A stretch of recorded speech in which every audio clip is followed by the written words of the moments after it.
HTV at DZRH Online. Kasama si Kuya Angelo Palmones. Magandang umaga, Pilipinas! Magandang umaga, Pilipinas, Luzon, Visayas at Mindanao. Araw po tayo ngayon ng Lunes, unang Lunes sa buwan ng Marso 2024. Ngayon po ay March 4, 2023. Samahan niyo po ako sa pangalan ni Kuya Angelo Palmones. Ito po si Yuel Reyes.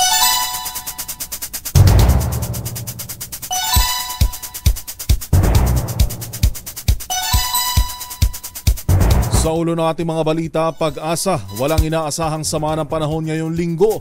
Amihan, Easterlies patuloy na makakaapekto sa bansa. Cotabato City nakaranas ng heat index na umaabot sa 42 degrees Celsius. Mainit na panahon na itala rin sa Pasay City noong Sabado. Mga magsasaka sa Bulalakaw, Oriental Mindoro umaaray sa matinding pinsala ng El Nino sa kanilang sakahan. Dalawang OFW sa Japan muling inaresto sa hinalang sangkot sa pagpatay sa mag-asawang Hapon. Resulta ng investigasyon ilalabas ngayong buwan. Street sweeper itinumba sa loob mismo ng kanyang bahay sa Quezon. At aktres na si Jacqueline Jose pumanaw sa edad na 59.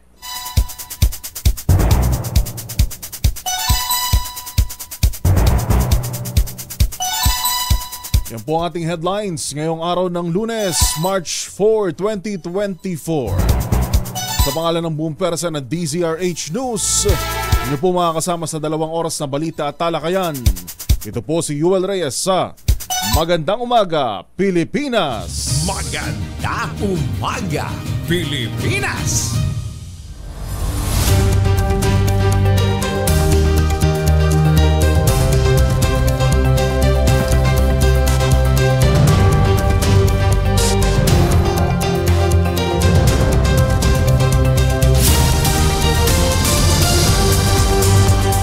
Pilipinas, una sa ating mga balita. Walang anumang weather disturbance o low pressure area ang inaasahang papasok sa Philippine Area of Responsibility ngayong linggo. Ayon kay Obed Badrina ng Pag-asa, hanggang isang bagyo lang ang inaasahan nilang papasok sa Philippine Area of Responsibility ngayong linggo o ngayong Marso. Ang Northeast Monsoon o Amihan at Easterlies pa rin ang dalawang weather systems na makakaapekto sa bansa. Sinabi ni Badrina na batay sa kanilang monthly data at forecast, apektado ng Amihan ang Hilagang Luzon, habang ang Easterlies ang makakaapekto sa nalalabing bahagi ng bansa. At ito ang magdadala ng mga pagulan at thunderstorms. Kabilang sa apektado ng Amihan ang Cagayan Valley, Apayao, Cordillera Administrative Region at Aurora. Samantala, maulap na papawiri ng mararanasan sa Metro Manila at kalalapit na lalawigan na may kalat-kalat ng pagulan at thunderstorms, epekto ng Easterlies o mainit na hangin mula sa dagat Pasipiko. Sabi ni Badrina, posibleng humina na sa mga susunod na araw ang Amihan na siya pong nagdadala ng malamig na panahon, at ang ibig sabihin po ay asahan na ang muli na naman tayong mainit, makararanas ng mainit ng panahon. Sa kaugnay na balita, inaasahan na sisirit pa sa 44 degrees Celsius ang heat index sa Cotabato City bukas, matapos maitala noong Sabado ang matinding init na 42 degrees Celsius.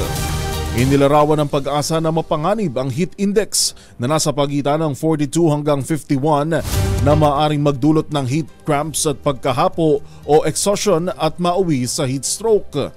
Batay sa 2 araw na forecast ng Pag-asa, umabot sa 42 degrees Celsius ang heat index sa Calapan, Oriental Mindoro at Cotabato City noong Sabado, at asahan na tataas pa ito ngayong araw ng hanggang 44 degrees Celsius.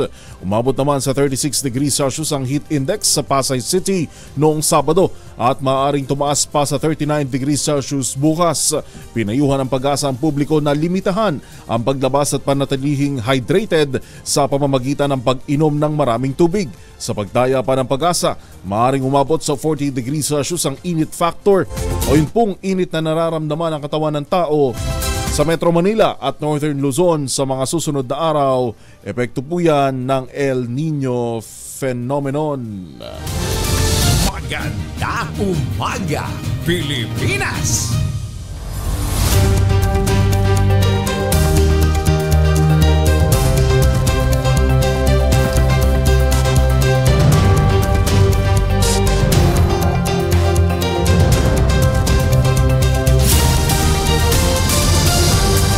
Oras po natin 9 minuto makalipas ang alas 4. Disyembre pa lamang noong nakaraang taon na magsimulang magbitak-bitak ang mga taniman sa Bulalakaw, Oriental Mindoro.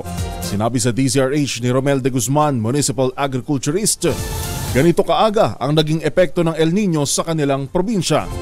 Ayon kay de Guzman, pagsapit ng Enero at Pebrero ay lalong lumaki ang mga bitaksang lupa at wala ring tubig sa kanilang mga pangunahing ilog. Pagdating nitong January at February, talagang lumaki na bitak, pwede mo na ipasok yung kamay mo at totally tuyo na talaga yung mga palayan. Yung amin pong dalawang major river dito, parehas na silang natuyo. At kaya wala na pong dumadaloy na tubig sa mga irrigation canal. You can literally walk on the middle of the riverbed without your shoes getting dirty. Sabi pa niyang agriculturist, buong 539 hectares ng palayan ay tuyo na at hindi na mapapakinabangan. Higit 30% na anya ng taniman ng sibuyas at bawang sa buong Oriental Mindoro ay napinsala na rin ng El Nino. Sa kasalukuyan po, yung Bulalakaw po is the only onion and garlic producing municipality in the whole province of Oriental Mindoro. Sa kasalukuyan po, ma'am, meron po kaming 950 hectares planted to onion. Unfortunately, 325 hectares out of 950 hectares has been damaged by El Nino. Ang tinig ni Romel de Guzman, Municipal Agriculturist ng Bulalakaw, Oriental Mindoro. Maganda umaga, Pilipinas!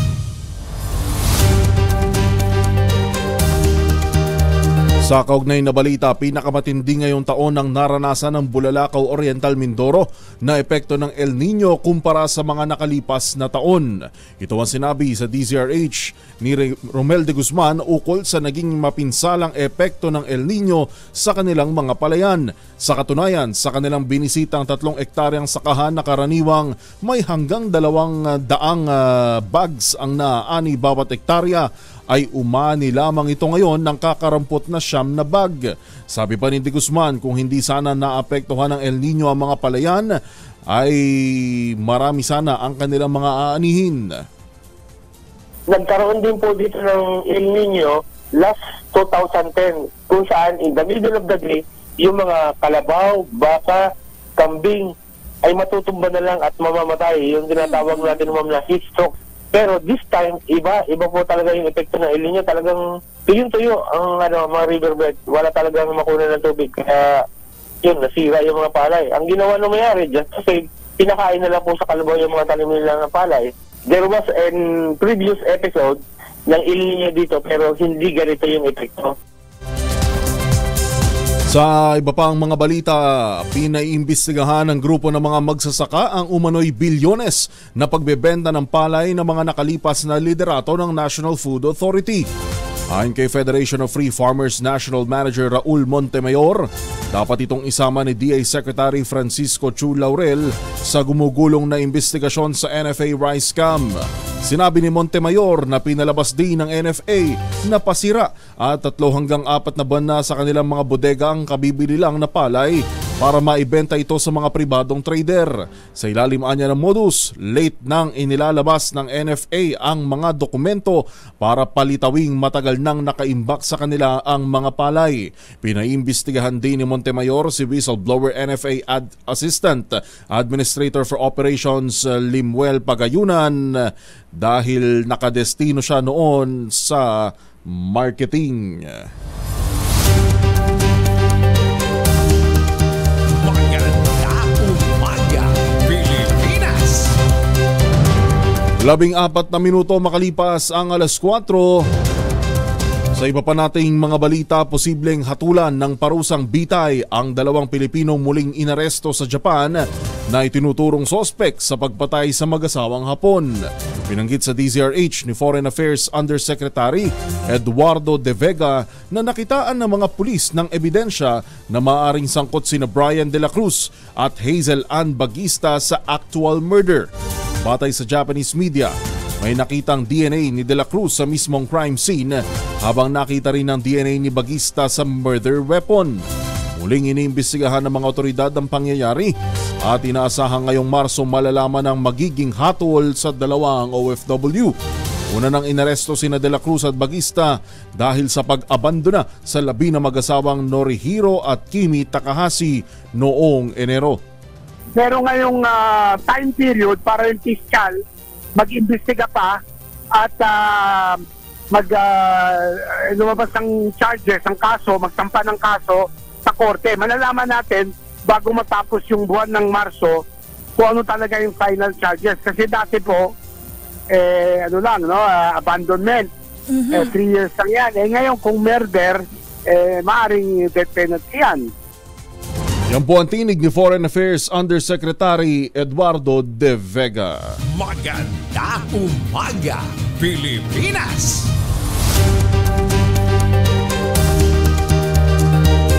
"4:15 ng umaga, balita muli sa agrikultura. Dapat kasuhan ng plunder ang mga nasa likod ng rice scam sa National Food Authority. Sinabi sa DZRH ni Sinag Chairperson Rosendo So na hindi sapat ang suspensyon o pagsibak sa mga sangkot na opisyal kung mapapatunayang may irregularidad. Ang kawalan lang anya ng bidding sa pagbebenta ng 375 pesos o 375 milyong pisong halaga ng lumang bigas ng NFA ay questionable na. Pero ito, grabe. Dahil hindi nagkakaroon ng... Kasi dati, maski paano may bidding. Yung palang, sabihin natin sa poll na yan, doon pa lang nagkamali na. Total pala, hindi lang 75,000 bags, 150,000 bags. So, ito is more than 100 plus bilyones ang nawala sa ating government. Matindi ito, no? Plunder yan kasi more than 100 million ito. Ayon pa kay Rosendo So, nakadududang ibinenta ang NFA rice sa piling traders lamang samantalang naghahanap ng bigas ang DSWD. Dahil sa nagmamadaling administrator, hindi natin alam bakit nagselect siya ng tao na i-dispose itong mga bigas na ito, no? Na in which sana marami kasi DSWD na naghahanap ng bigas.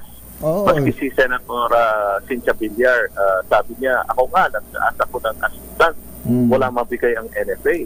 No? Tapos ngayon, nakita natin na binenta pala sa Miller. Ang tinig ni Casendo So, ang chairman ng grupong Sinag. Magandang umaga, Pilipinas!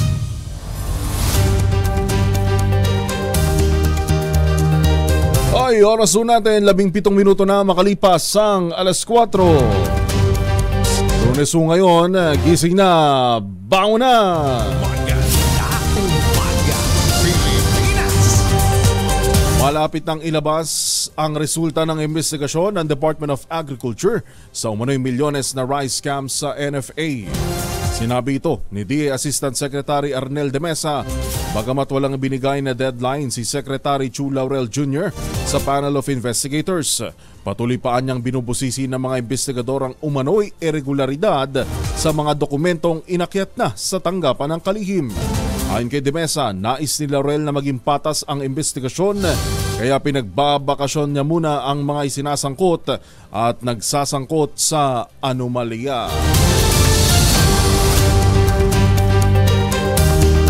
Sa gitna ho naman ng issue sa NFA, buti na lang merong medyo good news. Dahil bumaba na sa 50 pesos ang kada kilo ng galunggong ngayong peak ng fishing season. Ayon kay BFAR spokesperson Nazario Briguera, dumami na ang local supply ng galunggong nang magtapos ang close fishing season noong Pebrero. Pero inaasahan niya ang tataas sa presyo ng isda sa Semana Santa dahil iwas karne ang mga debotong Katoliko. Pagkatapos naman niya nito ay magbabalik na sa normal ang presyuhan dahil sapat naman ang supply ng isda sa bansa. Maganda umaga, Pilipinas!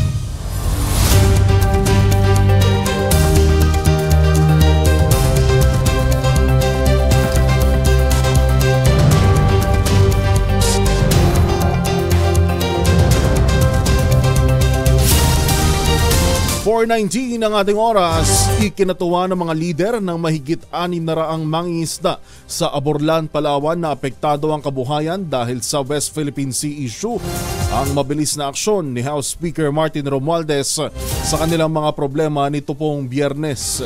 Pinamamadali ng Speaker ang pagbibigay ng scholarship sa mahigit 1,000 anak ng mga mangingisda, paglagay ng ice plant at gasolinahan sa Aborlan bilang tulong sa mga mangingisda sa lugar sa kanyang maiksi ngunit makabuluhang pagbisita sa Palawan. Ayon sa isang grupo ng mga mangingisda, masayang-masaya sila dahil sa napakabilis na aksyon ni Speaker Romualdez. Kaya nagpapasalamat niya sila sa tulong ng sa tulong na ipinagkaloob sa kanila. Lumapit sa tanggapan ng ACT-CIS Extension Office sa Palawan ang mga lider ng mahigit 600 mangingisda sa Aborlan para humingi ng tulong at ipaabot sa kanilang problema sa West Philippine Sea. Nataon naman na bumisita si Romualdez sa Palawan nitong Biyernes para pasinayaan ang kanyang tanggapan sa Puerto Princesa. Kaya sinamantala ni House Deputy Majority Leader Erwin Tulfo kasama ang mga kapwa kongresista na sina ACT-CIS Party List Representative Ed Vic Yap na ilapit ang problema sa mga ilapit ang problema. Si Romualdez ang tumatayuring caretaker ng 3rd District ng Palawan matapos pumanaw si Representative Edward Hagedorn. Samantala sa iba pang balita, may hinala si ACT-CIS Representative Erwin Tulfo na pinagtatakpan ang nangyari sa Maco Island o Maco Landslide noong nakaraang buwan na ikinasawi ng 70 katao. Ayon kay Tulfo, tila walang ahensya ang nais mag-imbestiga sa pagkamatay ng 70 katao sa Maco, Davao de Oro noong nakaraang buwan dulot ng landslide. Sinabi pa ni Tulfo na parang walang gustong kumilos at parang gusto na lamang ibaon sa limot ang insidente. Ayon kay Tulfo, okay lang na hindi imbestigahan kung walang namatay, ngunit 70 ang binawian ng buhay sa naturang trahedya. Dagdag pa ng mambapatas, akala nito ay kikilos agad ang Department of Environment and Natural Resources o DENR o ang Mines and Geosciences Bureau para mag-imbestiga, ngunit walang nangyari. Sinabi ng House Deputy Majority Leader na dahil walang gustong kumilos, naghain sila ng panukalang kasama si Davao de Oro 2nd District Representative Roel Peter Gonzaga para manghimasok at imbestigahan ng Kongreso ang malagim na insidente. Maganda umaga, Pilipinas! Oras po natin, 4:22 ng umaga. Kamamis, pwede tayo mag-laundry day today, ha? Kunoto ka ba kapag makapit, madikit at malupit ang mantsa? All you need is pride. At ba kasi pahirapan pang self kung sa pride, is-it worry-free naman ang laundry. Sa triple stain-away formula, tanggal ang matitindi mantsa based on test sa chocolate, mud, and sample ng cotton. Gawa po ito ng ACS.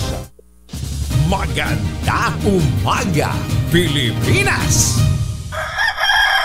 Oy, gising na ho! Bangon na! 4:28.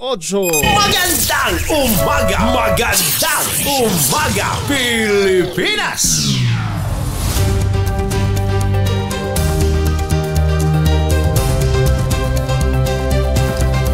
Gising na ho! Bangon na! Kape-kape na! Magandang umaga! Magandang umaga, Pilipinas! May pasok po ngayon, ha? Lunes po, Lunes. March 4, 2024. Oras po natin 4:28. Muli po sa pangalan ni Kuya Angelo Palmones, ito po si Yuel Reyes. Magandang umaga, Pilipinas!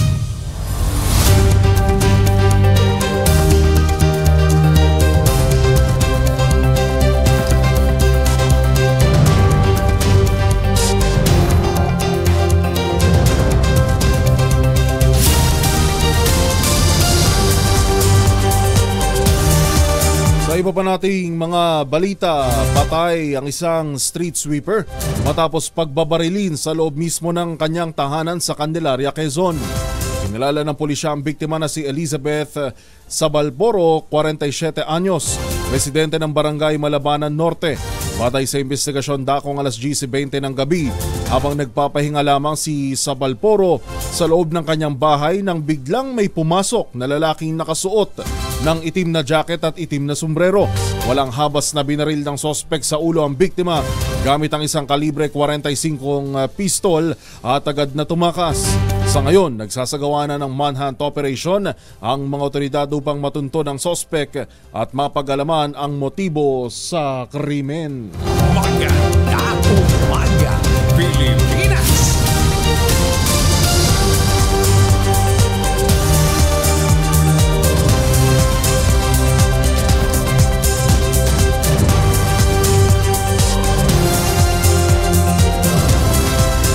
Oras natin alas 4:30. Sa iba pang mga balita, bistado ng mga otoridad ang isang lalaki na iniulat sa tanggapan ng pulisya ang sariling krimen na pagpatay at panggahasa sa isang 9 na taong gulang na babae sa Atimonan, Quezon. Sa ulat ng Atimonan Police, dakong alas 2 ng hapon nang magtungo sa police station ang isang mangangalakal na si Peter Auriada, ayun, Aureada, Aureada. At isang kasamahan nito na menor de edad, at iniulat ang umano'y nadiskubre nilang bangkay na nakasilid sa isang sako. Ngunit nang magsagawa ng backtracking ang pulisya sa mga CCTV sa lugar, nakita si Peter kasama ang biktima patungo sa pinangyarihan ng krimen. Agad na aresto ang sospek at sa ngayon ay nahaharap sa reklamong rape with homicide. Samantala ay dinala naman sa Municipal Social Welfare and Development Office ang kasama ng sospek na menor de edad na napag-alamang klaro pala na biktima bago mangyari ang insidente.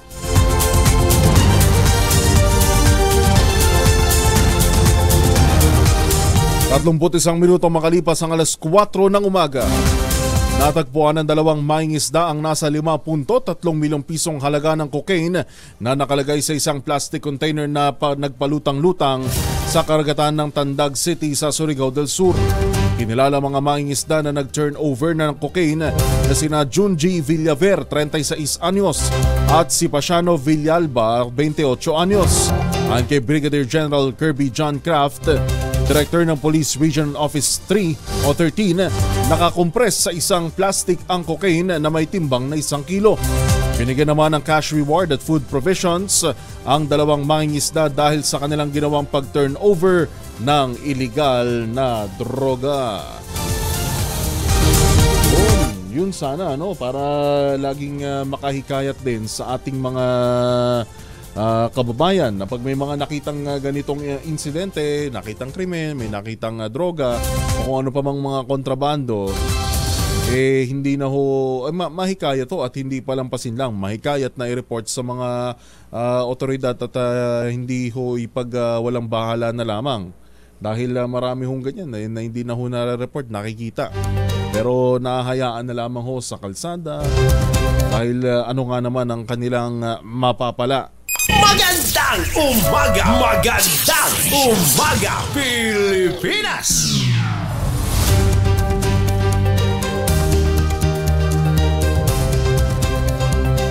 Pero alam nyo naman ang paggawa ng mabuti sa kapwa man parang sa ating bayan wala namang katumbas na kapalit. Yan ay konsensya na natin. Alas 4:33, nasabat naman ang mga tauhan ng Bureau of Customs ang nasa mahigit 1 bilyong pisong halaga ng illegal na imported vape at mga ukay-ukay sa ilang warehouse sa Malabon.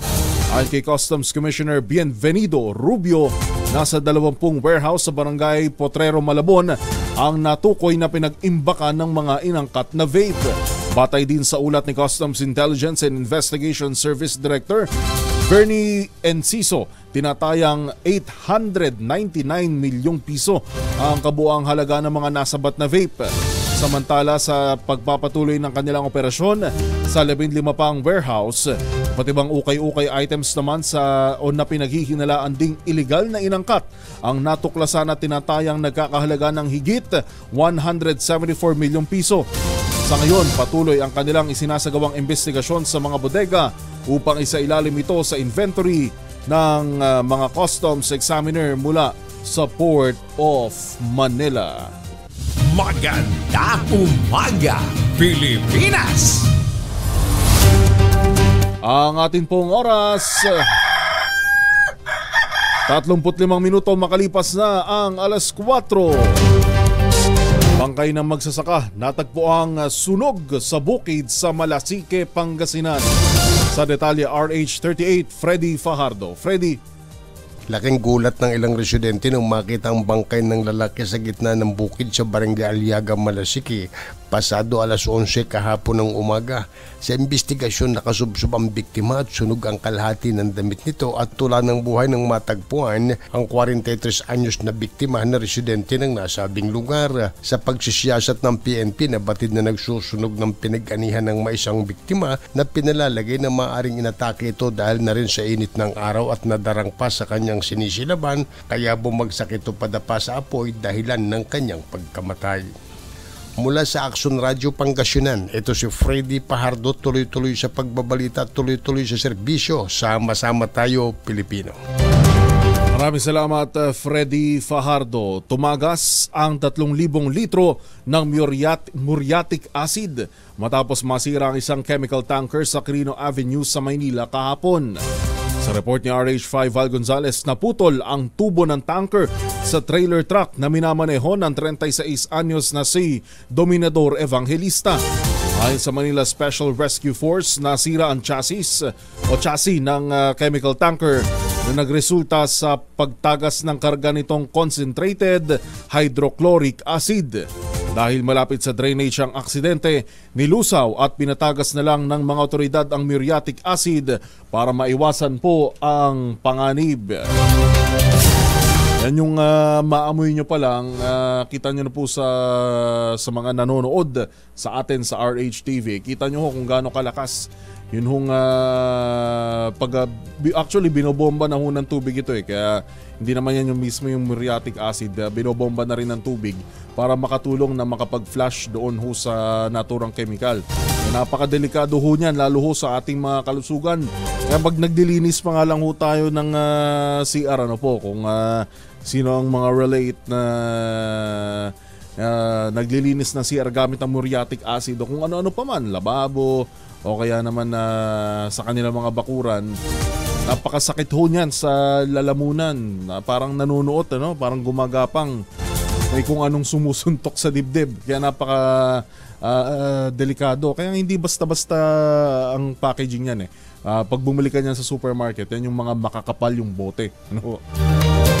Mabuti na lamang walang nasaktan sa naturang insidente. Magandang umaga! Magandang umaga, Pilipinas! Lola naman patay matapos mabundol ng isang motorsiklo sa Davao.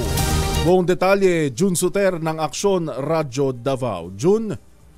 Maimbuntag, Kuyang Angel, patay ang isang 73 anyos na lola matapos mabundol na motorsiklo alas 9:30 ng linggo ng umaga, March 3, 2024 sa Quirino Avenue sa tapat ng Santos Building, Davao City. Kinilala ang biktima na si Encarnacion Bungkalon, nakatira sa Malvar Street, Davao City. Batay sa investigasyon ng otoridad, tumawid ang biktima patungong Malvar nang mabundol ito ng motorsiklo na minamanihon ni Alvin Tanyeza. Dahil sa matulin ang takbo, nakaladkad ang biktima na may 17 hakbang ang layo mula sa kanyang kinaroroonan. Kaagad binawian ang buhay ang biktima dahil sa lakas ng impact, habang ang driver at ang motorsiklo nasa kustudiya ng otoridad.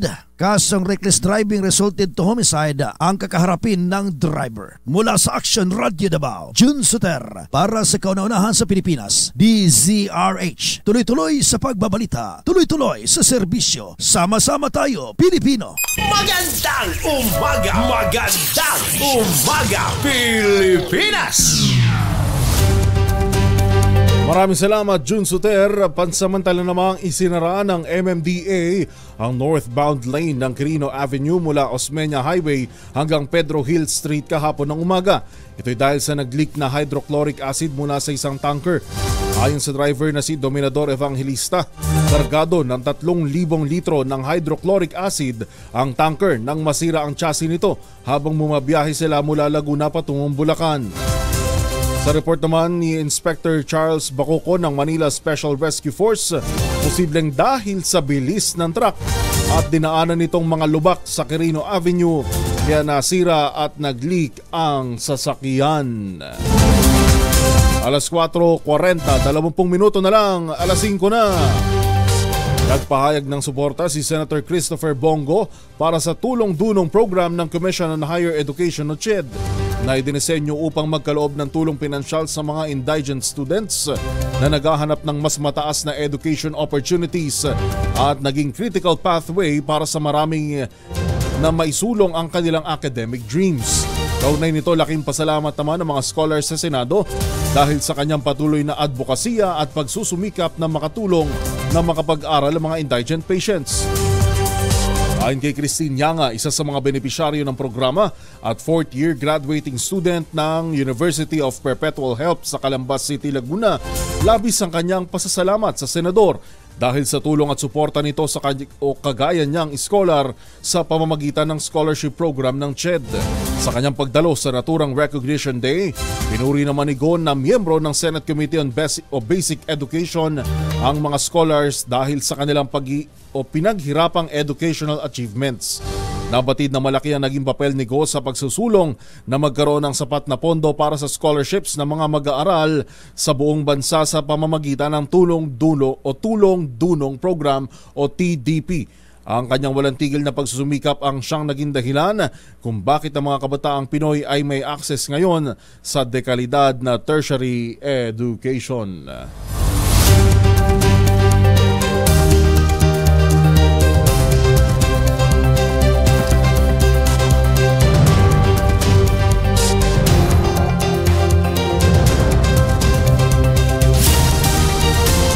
Oras natin alas 4:42, 18 minuto bago mag alas 5.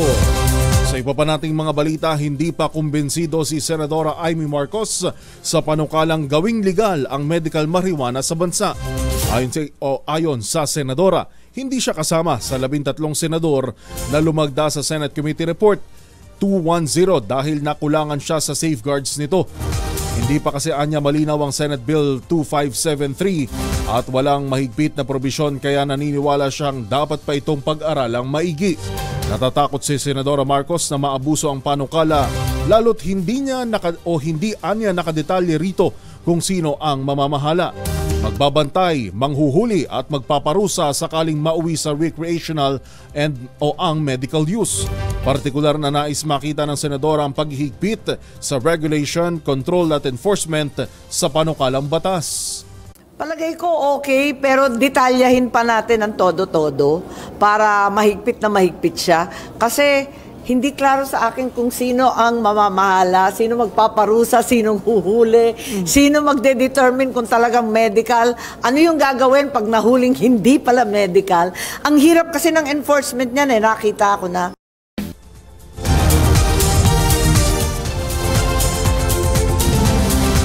Samantala sa galing-anya ng mga Pinoy na gumawa ng paraan, baka magpagawa ang mga ito ng reseta para ilegal na makagamit ng marijuana.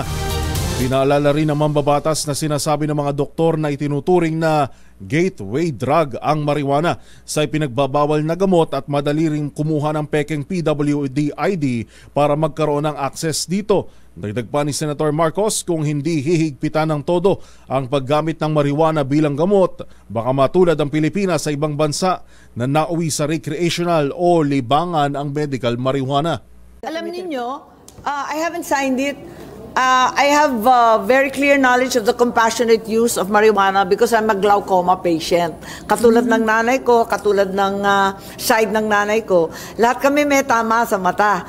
So, noon pa, ilang dekada na, talagang prescribe ng doktor yan para sa may glaucoma.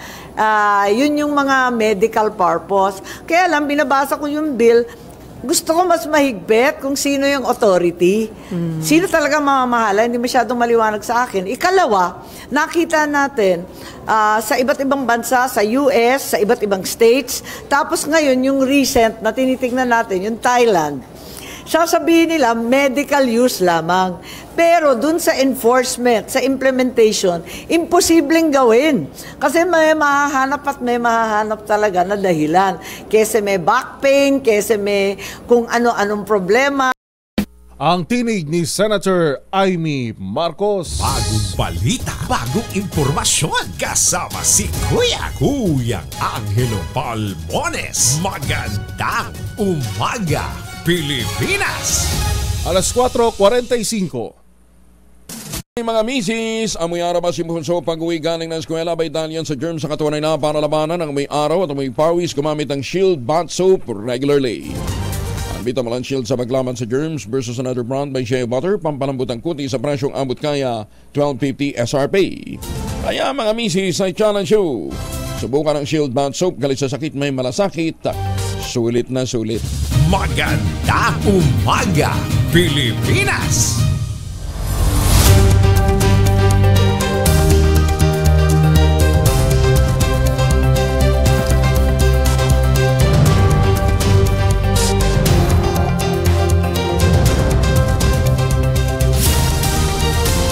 Ating pong oras, 4:48. Hindi pa rin pong nakakasama sa pangalan ni Kuya Angelo Palmones. Ito po si Joel Reyes dito sa Magandang umaga! Magandang umaga, Pilipinas! balita naman sa probinsya, magkaangkas sa motorsiklo na umiwas sa Oplancita. Hinabol ng mga pulis, yung pala ay may nakuhang armas at meron pang droga. Buong detalye RH37, Danny Gumilang. Danny. Kalaboso ang isang mag-angkas sa motorsiklo matapos makumpiska naman ito ng baril at droga sa barangay Atilano Ricardo, Bagak, Bataan kagabi. Sa report mula kay Bagak Chief of Police, Police Major Francis Jimenez, sa pangunguna ni Bagak Deputy Police Lieutenant Jesus Bungasngas, nagsagawa ang mga ito ng Oplancita sa nasabing lugar. Umiwas ang sakay ng motorsiklo sa Oplancita na nakalatag na sina alias Guevara at alias Tala at nagkaroon ng konting habulan. Nang abutan ang mga ito ay dito na nakumpiska sa mga ito ang dala nilang baril at droga na agad silang inaresto. Ang mga naaresto ay naharap ngayon sa kasong paglabag sa Section 11, Article 2 ng RA 9165 at RA 10591 at resistant and disobedience. Mula sa kauna-unahan sa Pilipinas, DCRH, ito si Danny Gumilang, tuloy-tuloy sa pagbabalita, tuloy-tuloy sa serbisyo. Sama-sama tayo, Pilipino! Salamat Danny Gumilang. Kaya maganda rin ho sana sa mga checkpoint. Hindi lang yung mga kapulisan natin nandun mismo sa mismong checkpoint. Maganda siguro mga ilang metro ang layo mula dun sa pinaka-checkpoint. May nagbabantay na pulis. Para na sa gayon makikita ko sino yung mga nag-U-turn, sino yung mga umiiwas, sino ang nag-aharipas ng takbo. Tulad nito, merong nakuhanan ng baril at droga. Meron nga lang aalma sa panukala natin yan. Yung mga wala nang dalang ORCR, wala pang dalang mga dokumento, nakachinelas pa. Magandang umaga! Magandang umaga, Pilipinas! Sa iba pang balita, suicide incidents sa Eastern Visayas tumaas. Buong detalye, Jimmy Angay-Angay. Jimmy. Tumataas ang suicide incidents sa Eastern Visayas. Ito ang report mula sa Police Regional Office. Noong nakaraang taon ay talang 224 na kaso ng suicide incident ngayong taon. Hindi pa ito naisama sa kasong sarili report sa tanggapan ng pulisya. May tulong na binibigay ng PNP at DOH para hindi matuloy ang pagkitil ng buhay ng isang individual na depressed Ayon naman kay Dr. Benjamin Goat, chairman ng Eastern Visayas Medical Center Department of Psychiatry, na kailangan dito ang interagency approach para masagpong pagtaas ng pagkitil ng buhay. Ang social media at broadcast media may magawa rin para hindi matuloy ang pagtaas ng kasong suicide ayon sa mga otoridad. Mula sa Action Radio Tacloban, ito si Arstratito Jimmy Angay-Angay. Tuloy-tuloy sa balita, tuloy-tuloy sa serbisyo, sama-sama tayo Pilipino. Magandang umaga, Pilipinas!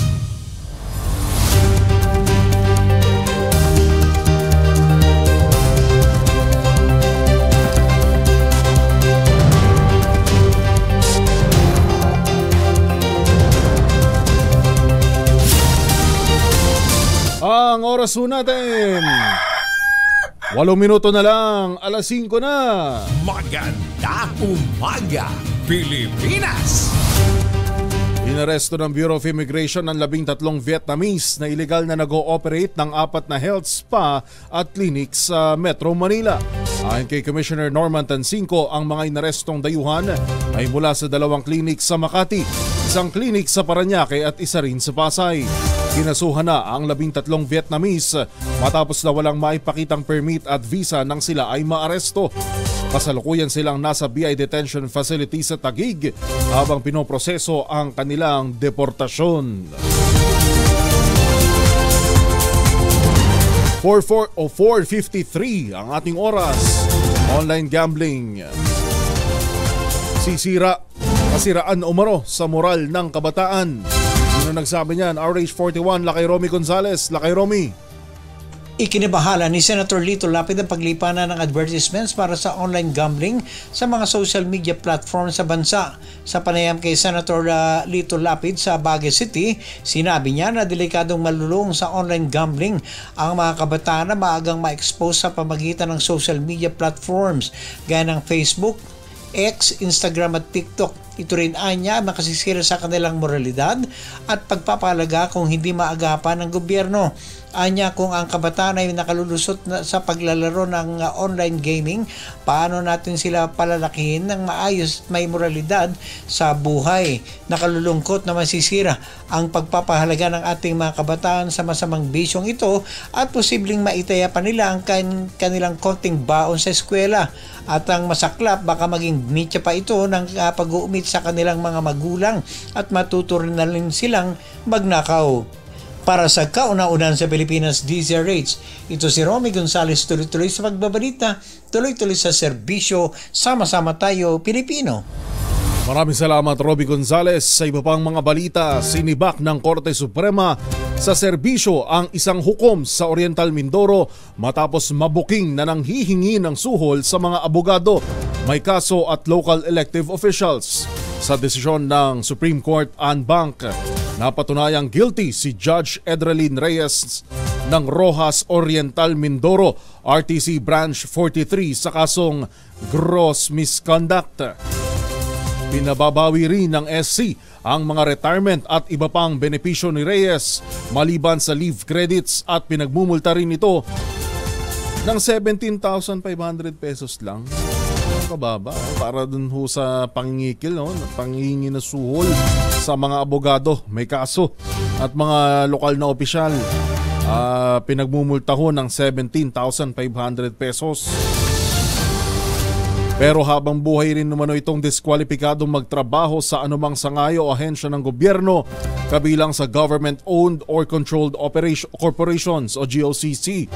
Ayon sa Korte Suprema, nadiskubre sa pinagawang laptop ng hukom ang mga SMS o message conversation, larawan, video at notes na nagpapatunay na tumanggap siya ng suhol. Magandang umaga! Magandang umaga, Pilipinas! Isa naman patay, 3 sugatan sa nangyaring banggaan ng motorsiklo sa La Carlota, Negros Occidental. RH46, Rex Cantong sa detalye. Rex? Isa patay at 3 sugatan sa nangyaring banggaan matapos nagkabanggaan ang 2 motorsiklo sa National Highway ng Barangay San Miguel, lungsod ng La Carlota, Negros Occidental. Ang mga biktima kinilala na sina Ket Reason, 26 anyos, driver ng motorsiklo, at kanyang backrider na si Eliza Marie Hozal, 26 anyos, pawang mga residente ng Barangay San Miguel ng nasabing lungsod, habang ang nakabanggang motorsiklo na minamaniho ni Delberto Pamatian Jr., 38, at ang kanyang backrider na si Fatima Ibon Alimot, 15 anyos, pawang residente ng Barangay Balaring, lungsod ng Silay. Ayon kay Police Captain Melvin Tadina, investigador ng La Carlota City PNP, aksidenteng nabangga ng 2 motorsiklo ang habang ito ay nag-overtake sa isa pang sasakyan. Dagdag pa ni Tadina, dead on arrival si Pamatian, habang 3 ang patuloy na ginagamot sa ospital, partikularmente sa Don Salvador Benedicto District Hospital ng nasabing lungsod. Mula sa Akson Radyo Bacolod, dito sa Rex Cantong, tuloy-tuloy sa pagbabalita, tuloy-tuloy sa serbisyo, sama-sama tayo Pilipino. Maraming salamat, Rex Cantong. 1st CMO Battalion nagbahay-bahay naman sa kampanya kontra Daula Islamia Maute Group sa isa pong bayan sa Munay, Lanao del Norte. RH19, June Dimakutak sa detalye. June. Alaykum assalam, Kuyang Angel. Sa layuning maipaunawa sa mga residente ang napakahalagang impormasyon bilang babala kaugnay sa kilusan ng Daula Islamia Maute Group na ngayon patuloy na banta sa ilang barangays ng Monay, Lanao del Norte, inilunsad mga tauhan ng 1st Civil Military Operations Battalion ang comprehensive door-to-door visitation gamit ang loudspeaker at pamimigay ng informational leaflets na tumutukoy sa mga wanted personalities na miyembro ng Daula Islamia Maute Group. Binigyang diin ng 1st CMO ang kahalagahan ng awareness and vigilance sa community kaugnay sa presensya ng mga terror group at hinihingi ang tulong ng mga residente na maging daan na manumbalik sa pamahalaan ng mga taong affiliated sa Daula Islamia Maute Group.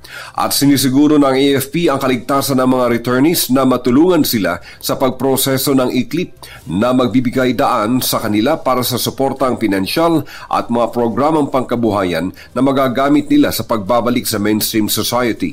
Ayon sa 1st CMO Battalion, ang mga hakbanging ito ay sa layuning maistablisa ang mapayapang pamayanan na may patuloy na pakikiisa sa mga residente para sa usaping pangseguridad, kaisa ang community at ang security forces. Mula sa kaunahan sa Pilipinas, DZRH, ako si RH19, June Dimakutak. Tuloy-tuloy sa pagbabalita, tuloy-tuloy na serbisyo, sama-sama tayo Pilipino. Maraming salamat, June Dimakutak. Oy, good morning ho, good morning. Gising na, bangon na, kape-kape na. Magandang umaga, magandang umaga, Pilipinas. Sa mga nakatutok ho sa atin dyan, ano po, sa Mogpog, Marinduque, good morning kay Aaron John Mangana. Good morning. Kaya din sa ating mga suki, mga OFW na kasangga na ho natin. Suki sa Magandang Umaga Pilipinas, si Miss Becky Tezuka mula dyan sa Japan. Melda Sabas, good morning. Elmerita Guane mula naman po sa Taguig. Kay Miss She Roque, good morning. Miss Ria Soto, Silva Cabug. At kay Ginoong Vernilio Shanosa, good morning po. Eduardo Umampo, na nakatutok rin ho sa atin dyan sa California. Anumang oras, anumang time zone na kami ho nakakarating sa inyo. Sabay mula ho dito sa Pilipinas ay bumabati kami ng Magandang umaga, magandang umaga, Pilipinas. Sa atin hong balitang showbiz ay nakakalungkot ho na balita. Isa hong batikang aktor, batikang aktres, kung tutusin niya, industriya na kung atin hong masasabi. Ang aktreso na si Miss Jacqueline Jose ay pumanaw po sa edad na 59. Alamin natin ang buong detalye mula kay showbiz legend Tita Morley Alinio. Tita Morley. Gising ng showbiz! Rampa na Pilipinas! Well, mukhang hindi good morning ngayon sa Showbizlandia dahil sa isang balitang dumating sa atin na kung saan ay sumakabilang buhay na ang veteranang aktres na si Jacqueline Jose. Marami ang nagulat, nasyak at hindi makapaniwala sa nasabing balita. Wala pang kumpirmasyon kung ano nga ba ang detalye ng ikisinawi ng naturang aktres. At dito sa ating programa, aalamin natin ano nga ba ang tunay na nangyari. Mula sa Showbiz News Center, ito po ang inyong RH47, Morley Alinio, tuloy-tuloy sa pagbabalita, tuloy-tuloy sa serbisyo, sama-sama tayo, Pilipino. Babu! Maraming salamat, Tita Morley Alinio. Oras natin, 2 minuto makalipas ang alas 5 ng umaga. DZRH, magandang umaga Pilipinas sa DZRH Radio, DZRH TV at DZRH Online. Kasama si Kuya Angelo Palmones. Magandang umaga Pilipinas. Magandang umaga Pilipinas, sa pangalan po muli ni Kuya Angelo Palmones. Ito po si Yuel Reyes. Magandang umaga Pilipinas. Atin na munang alamin ang kalagayan ng panahon mula kay Ka-Obet Badrina ng DOST Pag-asa. Ka-Obet. Magandang umaga sa lahat ng mga nakikinig sa atin ngayon. Wala naman tayong bagyo na minomonitor o anumang low pressure area na maaaring maging bagyo sa loob at labas ng Philippine Area of Responsibility at ang amihan o northeast monsoon na nakakaapekto sa extreme northern Luzon na magdadala ng mahihinang pag-ulan, partikular na sa Batanes, Cagayan at lalawigan ng Isabela. Sa Kamaynilaan naman na lalabing bahagi ng ating bansa, inaasahan natin ang mga isolated o pulupulong pag-ulan, pagkidlat, pagkulog, dulot ng mga localized thunderstorms at sa pag-iral na rin ng easterlies. Agwat ng temperaturang mararanasan natin sa Kamaynilaan ngayong araw, nasa 24 to 33 degrees Celsius, sa Baguio 16 to 25 degrees Celsius, habang sa Cebu nasa 25 to 31 degrees Celsius, sa Davao nasa 24 to 33 degrees Celsius. Wala tayong nakataas na gale warning, kaya safe naman pumalaw ang mga sakyang pandagat. Pero dito po sa may silangang bahagi ng ating bansa, katamtaman hanggang sa malong karagatan ang inaasahan na magiging pag-alon ng ating karagatan. Kaya iba yung pag-ingat pa rin, lalong-lalo na sa maliliit na mga bangka. At yan ang lagay na ating panahon mula sa Pag-asa Weather Forecasting Center. Obet Badrina, magandang umaga. Maraming salamat at magandang umaga Ka-Obet Badrina ng DOST Pag-asa. Bagong balita, bagong impormasyon, kasama si Kuya Angelo Palmones. Magandang umaga Pilipinas.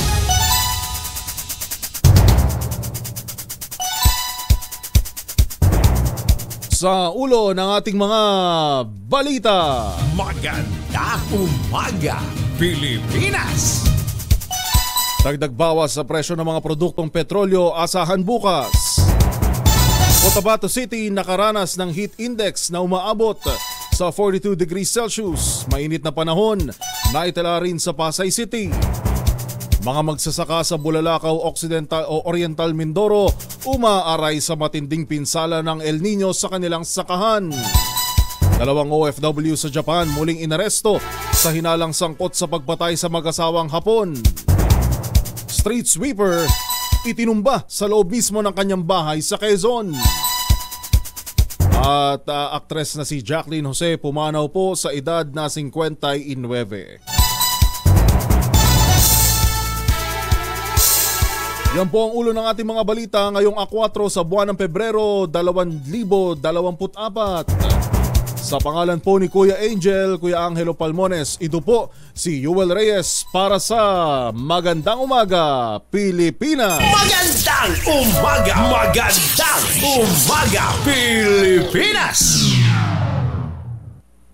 Marso na pala ngayon, March 4, 2024. Ayun. Hindi tayo replay, live na live tayo sa 666 kHz sa Metro at Mega Manila. Ngayon din po sa higit 1,000 cable providers ng DZRH News Television, Sky Cable Channel 129, Signal Channel 18, Destiny Cable 129 at marami pang iba. Magandang umaga Pilipinas.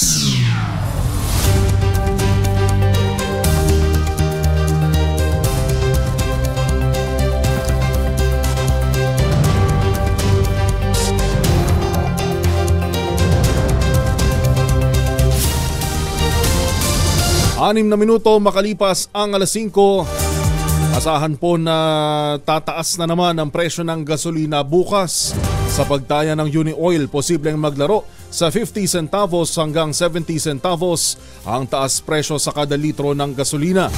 Maaari naman bumaba ng 30 centavos hanggang 50 centavos ang kada litro ng diesel at 20 sentimo hanggang 40 sentimo sa kerosene. Sinabi ng Department of Energy na bunsod ang rollback ng tumaas na inventaryo ng Amerika sa langis, senyales ng Gaza ceasefire at ipinagpalibang tapyas interest rates na pumigil sa global demand. Resulta naman ang taas presyo ng posibleng pagpapalawig ng tapyas produksyon ng langis ng OPEC Plus countries sa second quarter ng taon.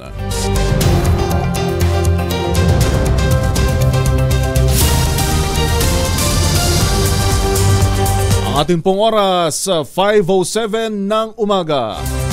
At tabayanan niyo po maya-maya ay makakausap po natin ang Pangulo po ng Alliance of Health Workers. Ito po yung ukol sa ating mga problema, mga issue sa atin hong kinakaharap ng lalo ng ating mga healthcare workers. Napakarami ho nito kung atin hong iisa-isahin lahat at maganda na matalakay natin kung ano na nga bang status. Meron na bang natatanggap na HEA o Health Emergency Allowance? At kukunan din natin ng reaksyon sa marami pang issue. Sa pagbabalik ng Magandang Umaga, Pilipinas, 5:08 ng umaga. Champion! Nalakad nyo make sure protektado ang ating pamilya laban po sa mikrobyo. Dalawang formulation ng family alcohol na pwede nating baunin, pwede nating pagpilian. Yung family 70% isopropyl alcohol especially prepared for clinics, hospital, pharmacies, laboratories, pero okay na okay din po yan sa mga households. Very effective sa disinfection at sterilization. Ganyan ang bagsik ng family 70% isopropyl alcohol, maghapon man natin gamitin, no problem. Hindi po manunoy ang ating mga kamay dahil meron po itong moisturizer. Yun namang mabangong family rubbing compound improved cologne, yan yung mabangong isopropyl alcohol na ginagamit ng mga masahista, mga barbero, mga doktor, mga nurse, mga kumadrona for sponge beating and other cleansing purposes. Family rubbing alcohol parang di siya reachable na sa mahabang panahon. Mabibili sa naman butik at convenience stores nationwide. Family rubbing alcohol hindi lang pampamilya, pang sports pa.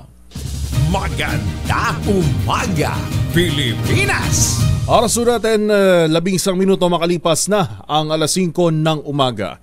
At nasa linya na ho natin ang Pangulo po ng Alliance of Health Workers, si Ginoong Robert Mendoza. Sir Robert, si Yuel Reyes po sa Magandang Umaga, Pilipinas. Good morning po. Yes, good morning po Sir Yuel at sa lahat ng mga taga-subaybay at saka mga tagapakinig ng ating programa ngayong umaga po. Opo, Sir Robert, siguro umpisa na natin na nabanggit natin kanina yung legalisasyon o yung legal na paggamit ng marijuana sa medical use. Ang Alliance of Health Workers po ba ay ano po ang stand dito? Ang stand po natin dito at malaking tulong po ito doon sa ating mga pasyente, lalo na yung mga bata na nangangailangan talaga ng cannabis treatment po.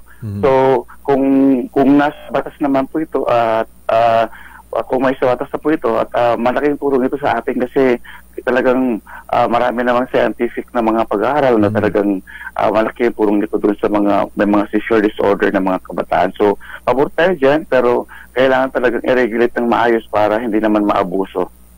Dahil ang pangunahing pangamba ng ating pong mga mambabatas, kung baka raw po matulad sa ibang mga bansa na ginawang for medical use and afterwards, nauwi rin sa pagiging recreational. Pero kailangan talagang mayroong talagang regulation dyan na maayos para hindi maabuso na magagamit sa ibang mga ibang activities. Pero as far as yung FDA na sila naman yung magre-regulate, dapat anuhin nila talaga kaya mayroong close monitoring sa implementation ng ating use ng cannabis na to. Opo. At paano ba dapat sa inyo pong palagay, Sir Robert, paano ba dapat nire-regulate yung mga ganito na lalo na sa ating bansa? Alam naman natin na talagang medyo marami ho ang nangaabuso. Paano kaya dapat na maging implementation nito? Siguro po yung mga doctors po natin kailangan talagang strict yung implementation at hindi dapat ito nabibili lang na walang prescription. So isa ito sa mga safety measures natin na dapat talaga mayroong prescription talaga, prescribed medications ito, at hindi basta-basta na lang over the counter bibili. So isa ito sa mga control measures natin na dapat talagang makita din at the same time yung hindi basta-basta na lang bibili ng walang prescription. So dapat talaga may prescription para mabigyan ng treatment ang ating mga pasyente. Opo, tama po. At sana meron ding para bang serial number na pag mula sa manufacturer, alam kung ilan yung na-release, at pagdating naman doon sa ating mga butika na o kung saan man i-authorize ang pagbili nito, natatrack kung ilan yung naibibenta, yung nabibili, napapakawalang stocks. Tama po sir, mas maganda po yung ganyan na merong yung kunyari total number of stocks, tapos ilan yung na-release para every now and then monitor talaga natin kung ilan na yung na-release, at saka at the same time sino-sino ba yung nakagamit na yan, at totoo bang pasyente yun ang gumagamit para monitor din natin. Opo. At sa ibang issue, Sir Robert, merong ilang tayong naririnig na ng mga balita na nagulat tayo kasi noong mga nakaraang taon nababalitaan natin sobra-sobra yung mga nurses natin, marami tayong health workers. Biglang ngayon nagkaroon nga daw ng shortage. Totoo ba ito, Sir Robert? Meron tayong kakulangan sa ating health workers, lalo na sa mga nurses. Tama po yan, Sir UL, kasi alam natin na wala pang pandemic that time, at talagang meron ng shortage ng ating mga nurses sa mga different public hospitals at saka sa private. Kasi kung titingnan natin, hanggang sa kasalukuyan, hindi pa bumabalik sa normal na hours ang ating mga nurses at saka iba pang mga health workers sa 8 hours. Nasa 12 hours pa rin sila sa kasalukuyan. At the same time, wala talagang, Sir UL, walang mass hiring para sa ating mga health workers, sa mga midwives, sa mga nurses, sa nursing attendant. Kasi kung titignan natin, kagaya na lang sa Jose Reyes po, sa operating room, dati ang kanilang mga staff is 60 plus, 30 na lang sila ang natira ngayon. So, triple na yung trabaho ng mga nurses natin, ng mga midwives, ng mga nursing attendant. Kaya hindi talaga nafe-feel dapan yung mayroong talagang chronic understaffing sa kasalukuyan. At the same time, Sir UL, marami pa rin mga hinahire na alam naman natin na ang trabaho ng health workers is very vital at essential, buhay at pinapangalagaan, pero marami pa rin contractuals na mga health workers ang hinahire. Sana hindi ganun ang ginagawa ng ating gobyerno. Kung mayroong pang plantilla positions, dapat magkaroon ng regular plantilla positions ang ating mga health workers. Nasa magkano ho ba ngayon ang entry-level salary ng ating mga nurse sa pribado at sa mga government hospitals?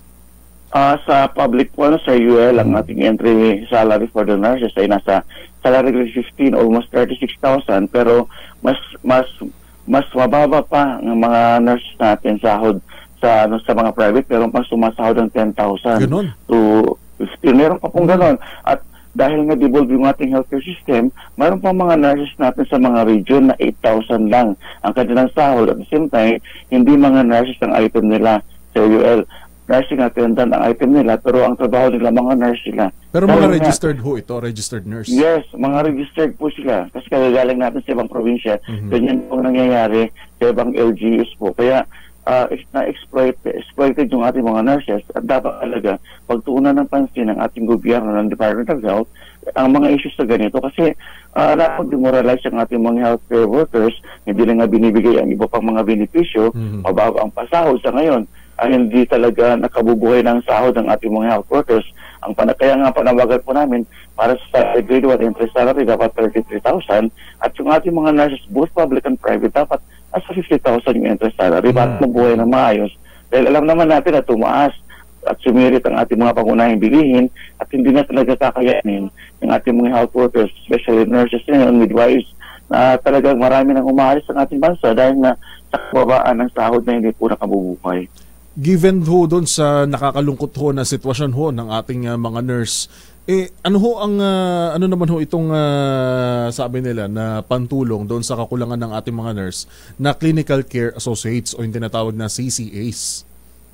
Ito yung ginagawa ngayon ng ating pamahalaan, na instead na nursing attendant yung item, ito yung kapalit doon na kailangan manggagaling sa TESDA at dapat nakapag-training na po kayo. Kaya kaso lang problema nito, marami pa rin ating mga midwives sa kasalukuyan na hindi talaga midwives ang item, nursing attendant. Kaya sana ito pagtuunan muna ng pansin ng ating gobyerno na mag-create ng maraming plantilla positions for the midwives kasi hanggang sa kasalukuyan sa Joel, ang ating mga graduate midwives, mga licensed midwives, nursing attendant pa rin ang kanilang item na dapat midwives din talaga ang item nila para ma-enjoy nila yung kanilang mga pinag-aralan at the same time yung lisensya na pumasa ng board exam.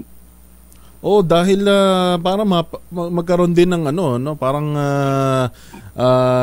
ma-feel nila na yun yung trabaho nila dahil midwife nga, tapos iba naman yung talagang item na napunta dun sa trabaho mo, yung pinakatawag sa'yo, parang nakaka-demoralize. Tama yun sa iyo, at kami nga na nawagan din sa mga babatas natin sa lower house at upper house, naroon tayong amendments ng midwifery law at sana may pasa ito ngayong 19th Congress para yung ating mga health workers na mga midwives na matagal nang inaantay yung totoong plantilla position as midwife, maramdaman naman nila, matikman nila at ma-feel nila yung kanilang item as midwife talaga po, hindi yung nursing attendant. Opo. At ano ang stand nyo dito, sir, sa CCA? Parang kung di ako nagkakamali, ilang buwan na rin umaarangkada ito, patuloy tayong tumatanggap ng mga CCA. Somehow nakatulong nga po ba? Alam po natin sir, yung CCA na ginagawa ngayon ng TESDA para kapalit doon sa tinatawag natin mga nursing attendant, parang hindi ito nakakatulong din doon sa ating mga plantilla positions ng mga midwives kasi parang in-exploit yung ating mga midwives na dapat muna mag-create talaga ng totoong plantilla positions for the midwives. Ang CCA, okay lang yan kasi parang dagdag sila sa staffing natin sa hospital pero sana yung mga plantilla positions na bakante sa Department of Health na almost 22,000, ito muna sana ang fill-upan para magkaroon ng regular plantilla positions ang ating mga health workers. Alright. At last na lamang, sir, kamustahin po natin yung may natanggap na nga ba ng lahat ng ating mga medical workers yung tinatawag na Health Emergency Allowance o yung HEA? Sa ngayon po, Sir Yuel, marami pa rin mga health workers sa public at saka sa LGUs ang hindi nakakatanggap. In fact, kahit yung ating mga nasa GOCC, sa Heart Center, NKTI, Philippine Heart Center, Philippine Children's Medical Center, December pa po na-release ang pondo, hanggang ngayon naka-hold po ang aming pondo sa Department of Health at marami silang mga requisitos na inaantay. Ang dati ang sinasabi, pag mayroon kang HEA, ito lang yung pwedeng i-liquidate ng ating mga taga-GOCC hospital. Ngayon, dinagdagan ang parang pinapahirapan ng ating mga GOCC health workers. At yun, sinasabi na pati yung mga infra, yung mga supplies, yung mga equipments na ibigay during the pandemic ay dapat maliquidate. Kaya nakabinbin ang almost 316 million na para sana sa mga health workers sa GOCC, Heart Center, Kidney, Lung Center at PCMC. Nakabinbin ito sa Department of Health. At in fact, bakit yung ibang mga DOH sa hospital ay naibigay agad at tinanggal na nila yung MOA? Bakit yung GOCC hospital mula pa December, ang kanilang budget for January to July nakabitin? At sana maibigay na ito. At kung may infra man na pwedeng for liquidation, dapat separate siya doon sa health emergency allowance na binibigay. Kasi matagal na itong napagtrabahuan at inaantay ito ng ating mga health workers dahil nga sa kababaan ng sahod. Ito ay malaking tulong para madagdagan yung pang-araw-araw na gastusin natin. At nagsumulat na kami noong February 27 sa ating presidente kay PBBM at sana aksyonan na ito kasi hanggang sa kasalukuyan galit na galit yung ating mga health workers at yung iba nga naiinis na, why not na sila lang pumasok dahil nga parang sinasabi mga kayani kami sa panahon ng pandemya, hanggang sa kasalukuyan wala namang nangyayari. Hindi natin nararamdaman yung totoong pangangalaga at paggaling ng ating gobyerno sa ating mga health workers. Ano ho ang may deadline ho ba or pangako man lang na ibinigay kung kailan may i-release itong kabuang budget o pondo? Ito ngayong nakakagalit po sa iyo kasi walang klarong sagot kung hanggang kailan ba ang sasabi ng Department of Health, nag-aantay ng sagot ng COA kasi may COA observation daw na dapat i-liquidate lahat. Tapos meron pa silang issue na yung kanilang accountant, meron daw kaso sa ombudsman kaya hindi may release. Pero kung iisipin natin, bakit ang PGH release agad nung sumulat sa Office of the President? At itong bakit yung Heart Center, yung KTI, Lung Center at PCLC hanggang ngayon hindi pa rin nila ma-release. Sinasabi nandiyan na yung voucher, may check-in na, pero bakit hindi yung i-release? Dapat ito yung i-release agad kasi inaantay ito ng mga health workers.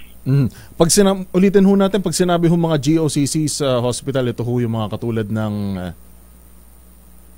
Philippine Heart Center po, and KTI, Lung Center of the Philippines at Philippine Children's Medical Center. So totally halos lahat, wala pa talagang natatanggap. Mayroon silang inaantay from January to July po. Ito na lang yung 2023 na natira. Ito na lang yung inaantay nila na kahit paano, madagdagan man lang yung kanilang gastusin pang araw-araw para mabuhay naman ng maayos kahit paano. Kasi malaking tulong din ito po para sa kanila po. Alright. At makikibalita po kami from time to time, sir. At sana kaisa niyo po kami sa panawagan lalo ng ating mga kasama na health workers sa inyo pong mga kinakaharap na hinaing, lalo na sa usapin ng sweldo, lalo na itong health emergency allowance na matagal na dapat natanggap. Okay po, maraming salamat po sa iyo, El, at ingat po. Maraming salamat po, Sir Robert Mendoza, ang Pangulo po ng Alliance of Health Workers. Bagong balita, bagong impormasyon, kasama si Kuya Angelo Palmones. Magandang umaga, Pilipinas! 5:25. Huwag nyo natin kalimutan, sabi ho natin nga, tangkilikin ang gawang atin. Katulad po ng Tangerine Chocolate, produkto po ito ng mga magnaniyog dyan po sa lalawigan ng Quezon. Sa tulong po ni Dr. Helen Tan, ito pong mga magnaniyog na dating umaasa sa Kopra, mga MSMEs na ngayon. Nagpo-produce sila ng magagandang cacao beans dahil po sa mga magagandang planting material ng cacao galing Davao. Hinakot ho para sa kanila ni Dr. Helen Tan. Tangerine Chocolate po ay produkto ng mga magnaniyog dyan po sa lalawigan ng Quezon. Maraming variants po ito, mahigit 10 na ang ginamit na mga raw materials ay galing din po sa ani ng mga magsasaka.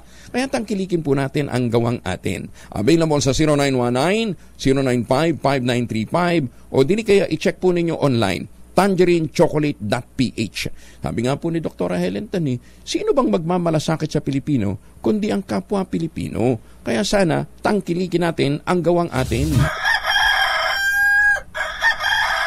Ang oras po natin, 5:30 na. Magandang umaga, Pilipinas!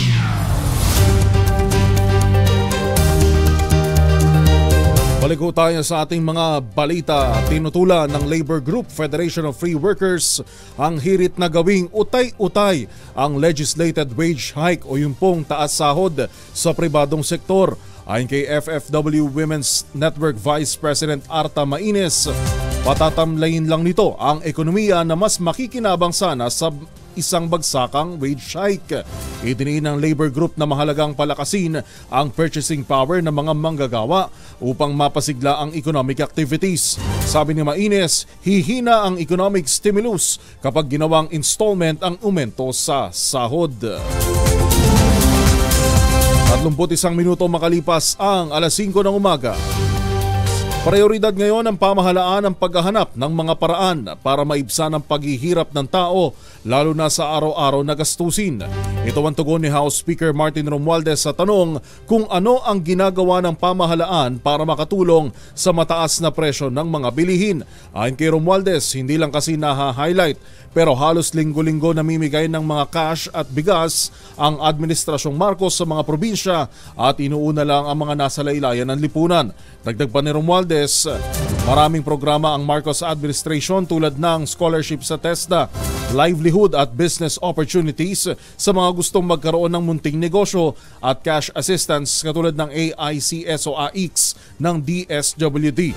Binanggit din ng leaders ng Kongreso, pati ang mga magsasaka ay may mga ayuda din sa pamamagitan ng cash incentives pag binenta ang kanilang mga bigas sa gobyerno.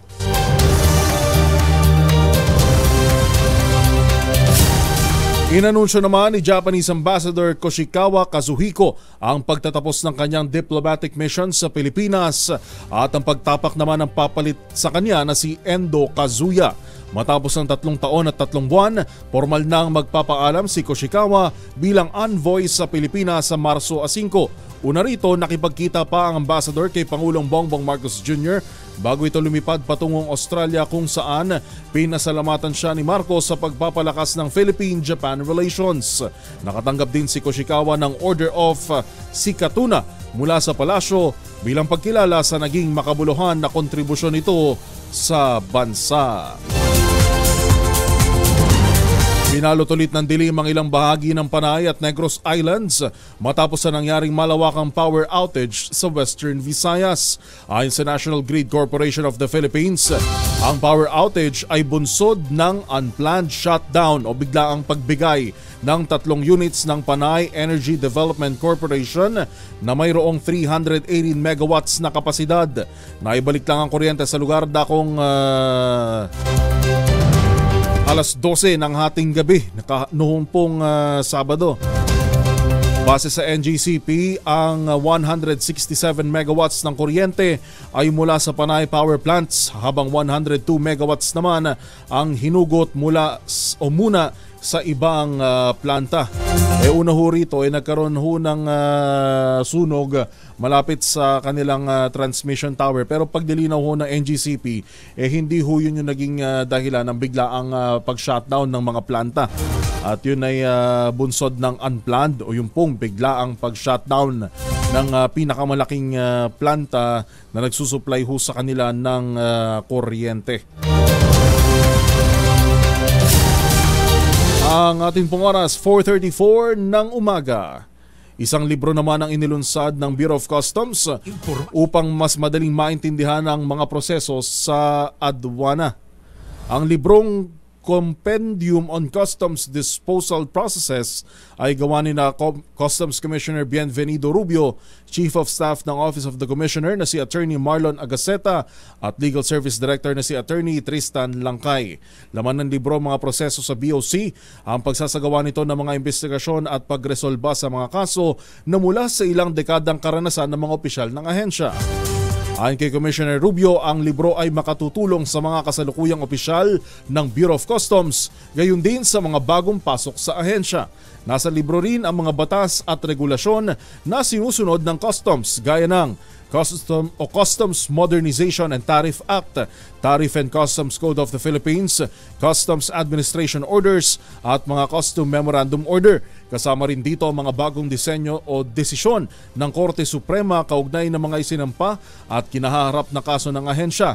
Nagpasalamat si Commissioner Rubio sa mga tumulong upang mabuo ang libro. Nagpahayag naman ng suporta si Dr. Gerly Hakala, Vice President ng Central Books.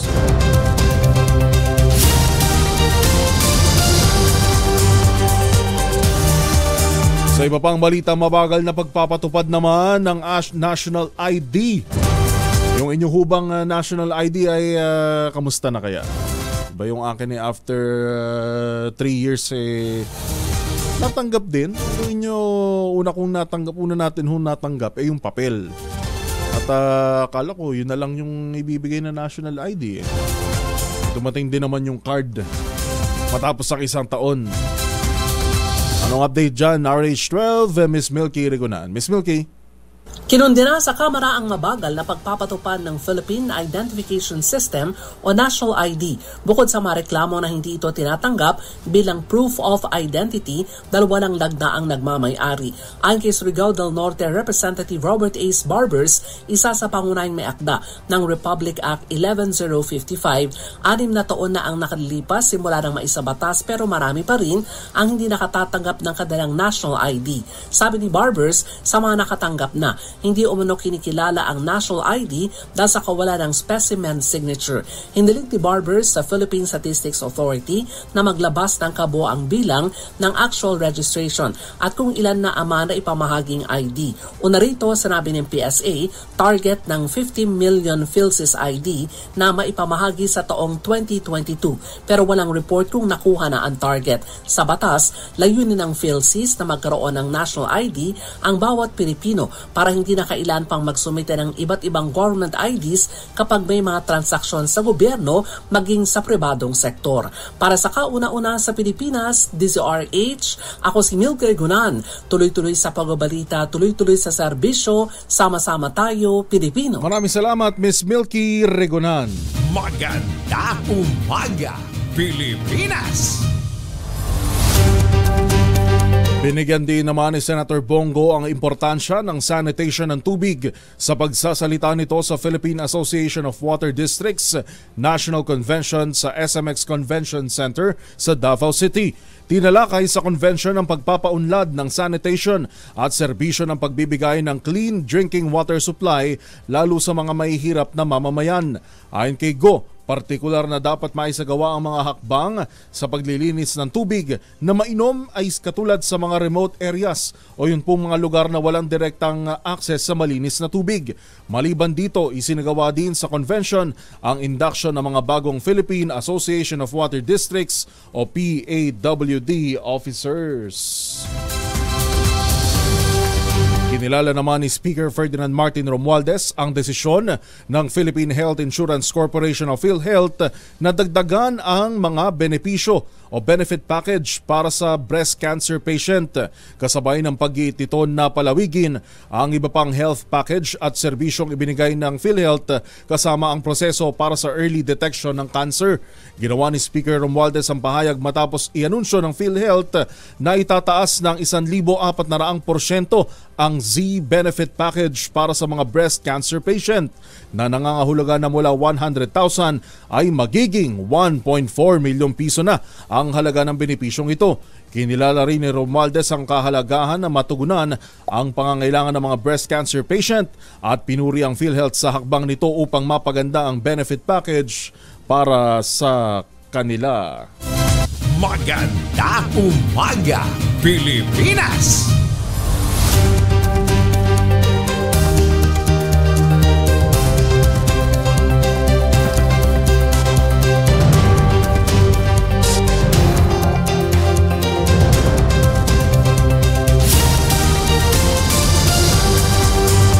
Ang atin pong oras, alas 5:39, gising na, bangon na, kape-kape na. Magandang umaga, magandang umaga, Pilipinas! Balita sa Metro Manila, lalaking wanted sa kasong pang-aabuso sa isang babae, may arestado po dyan sa Caloocan. Pon detalye RH23, Edwin Duque. Edwin, good morning. Good morning, Joel. Makaraang matapos yung 3 araw mula na mag-isyu ng warrant of arrest ang Caloocan RTC sa isang lalaki na kinasuhan ng kanyang biktima, ay mabilis na naaresto ng Caloocan Police sa kanyang pinagtataguan sa sitio Manggahan B sa Barangay 167 kagabi. Nasa area sa bakal na ngayon ang suspect na si alias Eugene matapos na magtago ng malamang hinahanting na ito ng mga otoridad. Dabatid na nagreklamo sa Women's Section ng Caloocan Police ang biktima kaugnay sa nagawang kalukuhan o pang-aabuso ng suspect.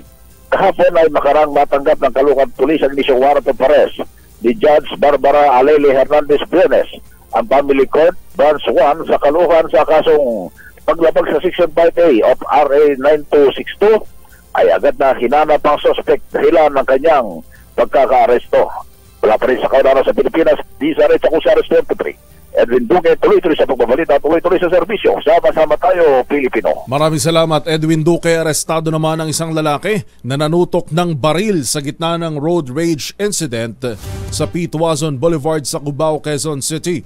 Ayon sa Quezon City Police District 7, tumawag sa 911 ang isang concerned citizen nang masaksihan ang ginawang panunutok ng baril ng sospek na kinilalang si Patrick Ewing Manabat, 34 anyos, sa nakaalitan na motorista na si Kenneth Andre Rojas, 27 anyos. Nakumpiska mula sa sospek ang isang 9mm Glock 17 na kargado ng 16 na bala. Mas pinalakas pa na Navota City Hospital ang kapasidad nitong makapagbigay ng libreng dialysis sa mga mahihirap na residente. Ayon kay Mayor John Ray Tiangco, nagkaroon na sila ng karagdagang 8 bagong hemodialysis machines. Dahil dito mula sa 15 ay naging 21 sessions kada araw na ang kanya o kayang ma-accommodate ng ospital. Dagdag pa ni Tiangco, maaari ding makatanggap ng hanggang 156 na libreng hemodialysis sessions kada taon ang mga PhilHealth members. 5:42, 18 minuto bago alas 6 ng umaga. Nakumpiska naman ang nasa 13.6 na milyong pisong halaga ng shabu mula sa 2 sospek sa ginawang entrapment operation ng Philippine Drug Enforcement Agency o PDEA sa Camino Nuevo, Zamboanga City. Kinilala mga sospek na sina Amil Khan Abu Sabar, 26 anyos at si Muhajira Humla, 27 anyos. Ayon sa PDEA Region 9, nakipagtransaksyon ang dalawa sa isang pursued buyer at binentahan ito ng 2 kilo ng shabu sa Nunez Extension. Maharap ang 2 sospek sa paglabag sa Comprehensive Dangerous Drugs Act of 2002. Bangus hatchery ng BFAR sa Region 7 na pakikinabangan na ng mga mangingisda. Buong detalye RH5, Val Gonzales. Val, good morning. Good morning, Yuel. Aabot na sa 1.7 milyong itlog ng bangus. Napoproduce na fingerlings at na paggawa ng fingerlings mula sa mga floating fish cages sa Central Bangus Hatchery ng BIFAR Central Visayas ngayong buwan pa lamang ng Pebrero 2024. Itong pinagmalaki ng Bureau of Fisheries and Aquatic Resources o BIFAR Region 7 kasabay ng anunsyo ng full operation ng Central Bangus Hatchery sa Panganan, Calate, Bohol. Ayon kay Conrado Toston, officer in charge ng pasilidad, walang munisipalidad ang nakikinabang na ito. Ayon ay nangunguna na itong producer ng bangus egg, larva at fry sa mga BIFAR-operated hatchery gaya ng sa Misamis Occidental, Quezon Province, Pangasinan at sa iba't ibang lugar pa sa bansa. Noong nakarang taon ay nakapag-produce ng mahigit 121.8 million itlog at 8.6 million fry ang hatchery na lubos na nagpapitibay sa sapat na isda sa buong Region 7. Ang pagpapalawak sa mga hatchery sa buong bansa ay tugon sa direktiba ni Pangulong Ferdinand Bongbong Marcos Jr. na isulong ang mga proyekto para matulungan ang mga mangingisda at maitaas ang food production ng bansa. Para sa kauna-unahan sa Pilipinas, DZRH, ako naman, Val Gonzales, tuloy-tuloy sa pagbabalita, tuloy-tuloy sa serbisyo. Sama-sama tayo, Pilipino.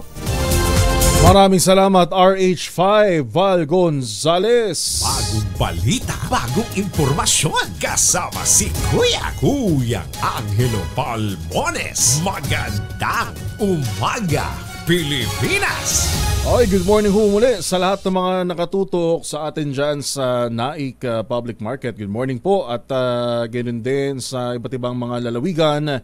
Kay Boy at Rafael, good morning. Albert Saligo, kay Ricardo Messina, Richard Alvarado, Carmelita Pineda at Wilfredo Velus mula naman dyan sa Christchurch sa New Zealand at syempre kay Ninang Irish Abraham. Good morning, good morning.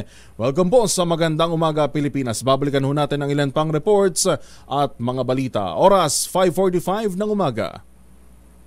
Ay, kaganda ng gising natin. Maganda din kasing tulog natin. Naka-ultabayo eh. Ano nga bang ultabayo? Ang ultabayo po ang kauna-unahang postbiotic food supplement na ngayon po ay nire-recommenda ng mga doktor at rehistado sa Food and Drug Administration. Anong ginagawa ho ng ultabayo? Ang ultabayo po ay tumutulong sa atin hindi lang para ma-boost yung ating immune system, kundi para ma-achieve natin ang magandang tulog. Yung pang stage 4 ng tulog. Kasi yung mga panahon na yan, ang ginagawa naman ng utak, dinidetoxify ang ating sistema ng katawan. Kaya pagising mo natin, magandang ating mood, magandang ating glow, magandang tingin natin sa ating sarili sa salamin. Kaya masaya tayo. Ayan, nalalabanan po natin ang depression at iba pang mga karamdaman. Kaya para ho sa mga gustong magkaroon ng magandang gising, mag-Ultabayo. Kung may mga katanungan ho kayo tungkol po sa Ultabayo, ang kauna-unahang postbiotic food supplement ng Pilipinas, mag-text ho kayo sa 0917-110-6580. Ang Ultabayo available sa Lazada at Shopee. Siguraduhin lamang ninyo na yun ay galing sa Theoxis Health Ventures. O di kaya pumunta ho kayo ng Mercury, Amesco Drug sa Davao at Cotabato, o di kaya sa John's Pharmacy sa Buanga, sa Pasmed Pharmacy, dyan po naman sa Laguna. Ultabayo, kaagapay ho ninyo sa panahon ng medyo stressful na buhay. Magandang umaga, Pilipinas!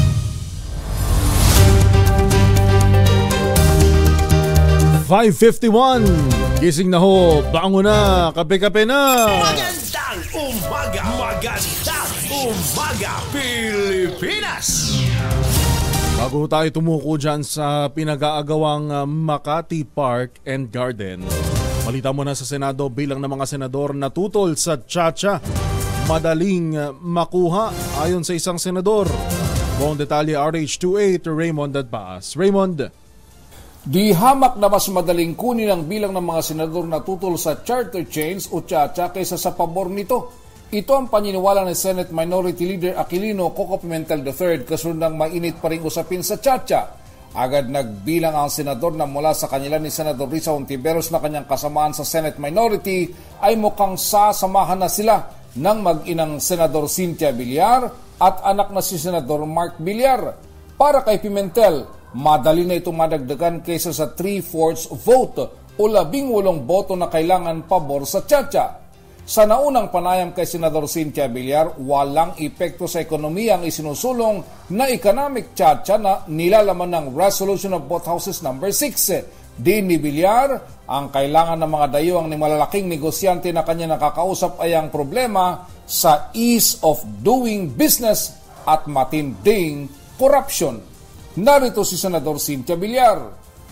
Lagi nilang sinasabi na economic provisions, pero yung economic na provisions na sinasabi nila minor, hindi naman importante. And if we want to improve our economy, we can just legislate what we need to improve. Kasi sinasabi ng mga businessman, actually ang problema nila is yung ease of doing business at saka yung corruption. Yun lang ang bawasan, okay na tayo. Para sa kauna-unahan sa Pilipinas, DZRH. Ito si Raymond Adbaas, tuloy-tuloy sa pagbabalita, tuloy-tuloy sa serbisyo, sama-sama tayo, Pilipino. Magandang umaga, Pilipinas! Ano nga ba ang sitwasyon na ngayon? Alam niyo po nitong weekend, may nangyaring komosyon dyan ho sa pag-aagawan pa rin ng Makati at Taguig LGU sa Makati Park and Garden. Kamusta na kaya ang sitwasyon dyan? Ngayon pong madaling araw ng Lunes, may nagbago nga kaya. RH52 Edniel Parosa. Edniel, good morning. Nakakandado pa rin ngayong umaga itong pinagagawang parke ng mga pamalang lungsod ng Taguig at Makati City.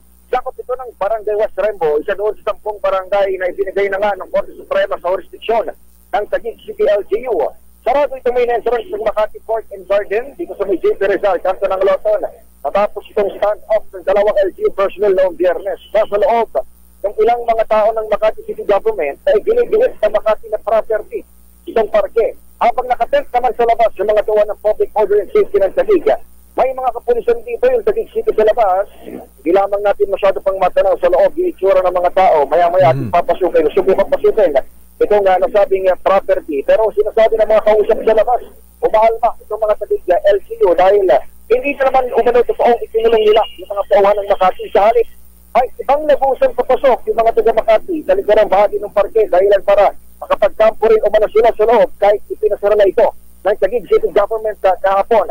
Kahapon din, araw ng Linggo, nagpunta rito ang mga hepe ng pulis ng Makati, sina Police Colonel Edward Gutiyog at Taguig, si Police Colonel Robert Baisa para magkamay at opisyal na ipaalala sa kanilang mga tauhan para tinihin ang mapayapang pagbabantay sa pagitan nga o dahil nga sa start-off itong mga tauhan ng mga City Hall ng Taguig at Makati.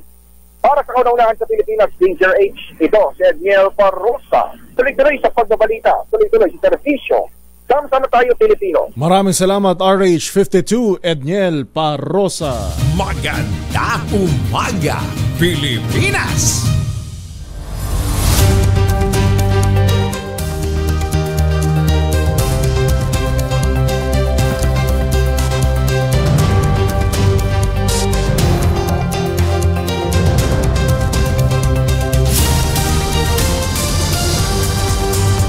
Ating pong oras, 4 na minuto na lang, 6:00 na. May ang Bureau of Immigration ay may mga paalala po sa mga minor de edad na babiyaheng mag-isa patungong Singapore. Sino dito ang mga may ticket na mga Swifties para ho dyan sa The Eras concert ni Taylor Swift sa Singapore? Matatandaan nyo po, naging medyo controversial ho ito dahil tataka yung ating mga kongresista, bakit Singapore lang? Bakit may exclusivity deal sa Singapore at naitsapwera umuno ang ibang mga bansa sa Asia? Pero dun ho tayo sa paalala ng Bureau of Immigration na ang mga Swifties na wala pang 18 years old pero may kasamang matanda na hindi nila magulang ay may kailangan din po na may parental consent. Bukod pa po yan sa clearance. Para doon ho sa mga minor de edad, ang kailangan po ay travel clearance mula naman sa DSWD. Pagtitiyak naman ho ng DSWD, nakahanda ang kanilang ahensya dahil sa inaasahang pagdami ng mga pasahero ngayong linggo na lilipad patungong Singapore dahil sa The Eras Tour concert ni Taylor Swift. Maganda umaga, Pilipinas!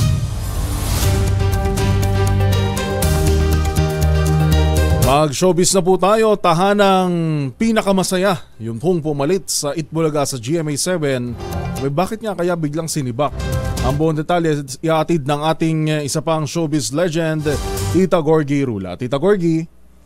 Mahigit 100 na mga tauhan ng Tape Incorporated ang napipintong mawawala ng trabaho ngayon, kakaagad na sinibak na ang noontime show ng GMA7 na tahanang pinakamasaya. Ngayong araw ay maglalabas ng joint statement ang GMA7 at Tape Incorporated kaugnay sa pagtatapos ng naturang noontime show. Pero nabigla rin ang lahat dahil ayon sa aming nakausap, maayos naman daw ang pakikipag-usap ng Tape sa GMA7 pero napagdesisyon ng tapusin na ang naturang programa dahil sa mababang ratings. Pero marami naman itong commercial load at sponsors kaya gusto pa ng Tape na ituloy. Samot-sari ng mga kwentong naglalabasan kagaya ng malaki raw ang pagkakautang nito sa GMA7 na umabot daw ng 800 million pesos. Pero wala pang pahayag ang mga taga-Tape kung ano na ba ang susunod nilang aksyon. Pero malungkot silang lahat pagkatapos nilang mag-live noong nakaraang Sabado. Wala pang sinasabi kung anong ipapalit sa time slot nito pero mas mabuting hintay na lang daw muna ang statement na ilalabas nila ngayong Lunes. Mga replay episodes muna ang ng tahanang pinakamasaya ang mapapanood sa time slot na ito pero baka hanggang sa Webes lang daw ito at sa Biyernes ay maaring inaayos na ang programming ng GMA7 mula tanghali hanggang hapon. Mula sa kauna-unahan sa Pilipinas, DZRH, ito po si Gorgie Rula, tuloy-tuloy sa pagbabalita, tuloy-tuloy sa serbisyo, sama-sama tayo Pilipino.